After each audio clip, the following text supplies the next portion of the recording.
కొత్త ఇంట్లోకి అడుగుపెట్టే ముందు నూతన గృహప్రవేశము శాస్త్రోక్త విధానంగా తప్పనిసరిగా ఎందుకు చేయాలో తెలుసా?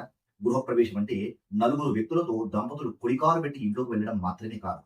వాక్శుద్ధి కలిగినటువంటి వేద పండితుల వేద మంత్రముల ఉచ్చారణల చేత ఆ ఇంటిని పవిత్రీకరణం చేయడము, వైదికంగా ఆ ఇంటిని సంస్కారం చేయడం.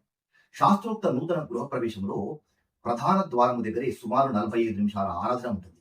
4 వైపులా ఉన్నటువంటి 4 కమ్మిలకు 4 వేదముల చేత ఆరాధన, పైన ఉన్నటువంటి గణపతికి విశేష ఆరాధన, ఆ తర్వాత బలి ఆరాధన ఉంటాయి.